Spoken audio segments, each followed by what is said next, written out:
सफ़र की चर्चा होते ही अमूमन किसी के जहन में भी सबसे पहले ट्रेनों का ही ख्याल आता है। बात चाहे फिर पैसेंजर ट्रेनों की हो या फिर मालगाड़ियों की।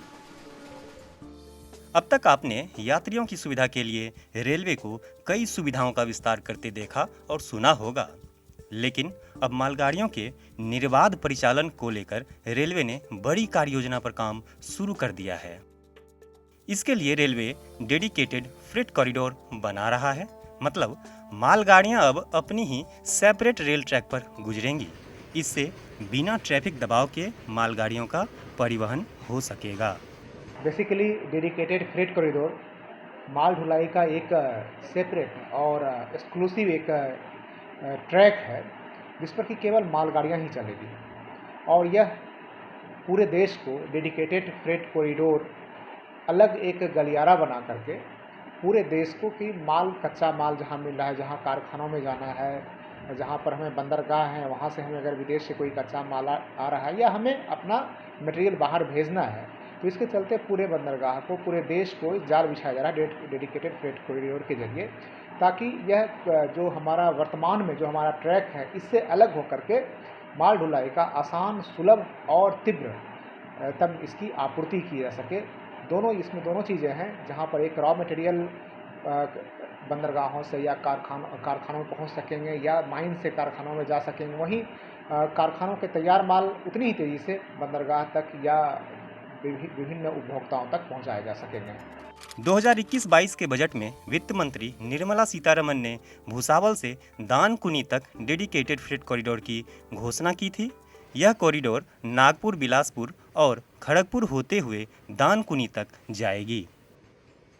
हम छत्तीसगढ़ की बात करें तो 2021-22 के बजट में हमारे वित्त मंत्री ने एक भुसावल से लेकर के दानकुनी तक, भुसावल जो कि महाराष्ट्र में है और दानकुनी कोलकाता के पास है, इससे होकर के एक डेडिकेट फ्रेट कॉरिडोर की घोषणा की।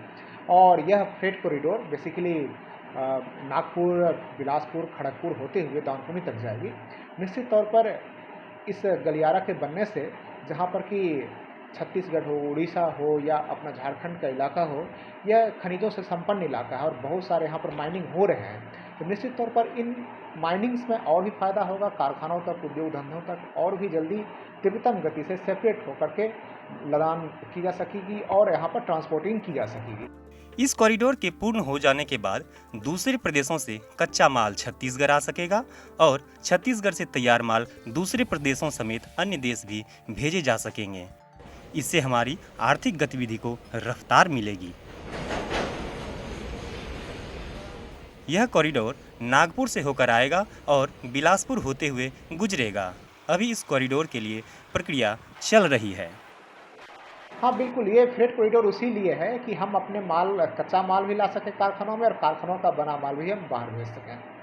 देश को कितना लाभ होगा सर? इससे पूरी तरह देश को ही लाभ होना है, क्योंकि हम जब कच्चा माल लाएंगे और हमारे निर्यातक जो हैं, हमारा माल अगर बाहर जाता है तो निश्चित तौर पर हमें उससे राजस्व की प्राप्ति होगी। मेक इन इंडिया का जो एक प्लान है बेसिकली प्रधानमंत्री का, तो मेक इन इंडिया के तहत इससे बहुत फ़ायदा मिलेगा, क्योंकि हमारे माल न केवल अपने देश में सब जगह जाएंगे बल्कि हम विदेशों में भी सस्ते सुलभ तरीक़ों से भेज सकते हैं। हमारा जो है मैन्युफैक्चरिंग और जितनी तेज़ी से हम माल बना सकेंगे, भेज सकेंगे, उतना ही हमारे जो यहाँ पर प्रोड्यूसर हैं, जो प्रोडक्शन है, उनको फ़ायदा मिलेगा। भुसावल से दानकुनी तक इस कॉरिडोर की लंबाई करीब 1600 किलोमीटर से ज़्यादा की होगी। जहाँ जहाँ से यह कॉरिडोर गुजरेगा, न केवल वहाँ के लोगों की अर्थव्यवस्था में सुधार आएगा, बल्कि वहाँ रोजगार के नए अवसर भी पैदा होंगे। बेसिकली अभी बिलासपुर की बात करें तो बिलासपुर से तो निश्चित तौर पर गुजरेगी। जब यह नागपुर से आ रही है तो निश्चित तौर पर बिलासपुर होते हुए ही जाएगी। यह एक कार्य जो है रेलवे की अनुषंगी कंपनी है dedicate freight corridor corporation of India limited, उसके तत्वावधान में चल रहा है। तो पहले तो निश्चित तौर पर जैसा कि कोई भी कार्य होता है तो पहले सर्वे किया जाता है। सर्वे में देखा जाता है लैंड एक्विजिशन एक बहुत बड़ा हर्डल होता है, लैंड एक्विजिशन की प्रक्रियाएँ होती है, तो अभी उसमें टाइम लगेगा और अभी सर्वे चल रहा है। सर्वे किया जाएगा इसमें, उसके बाद इसमें प्रक्रिया आगे बढ़ेगी। इस कॉरिडोर के बन जाने के बाद से इस रेल लाइन पर सिर्फ और सिर्फ मालगाड़ियां ही चलेंगी, जबकि यात्री गाड़ियां पूर्व से निर्धारित अपने ट्रैक पर ही चलेंगी।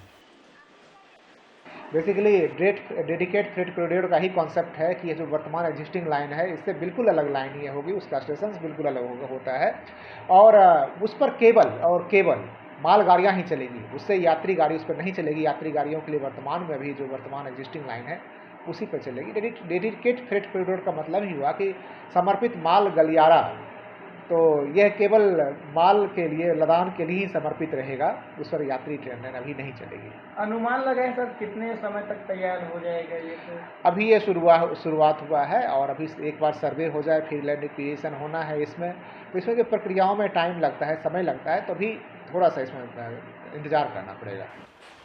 बहरहाल इस डेडिकेटेड फ्रेट कॉरिडोर के निर्माण पूर्ण हो जाने के बाद निश्चित तौर पर बिलासपुर समेत पूरे छत्तीसगढ़ और देश को भी इसका लाभ मिलेगा। फिर रेलगाड़ियों को पैसेंजर ट्रेन के गुजरने का इंतजार नहीं करना पड़ेगा और आर्थिक गतिविधियों को भी रफ्तार मिलेगी। मोहम्मद सुलेमान खान, ETV भारत, बिलासपुर।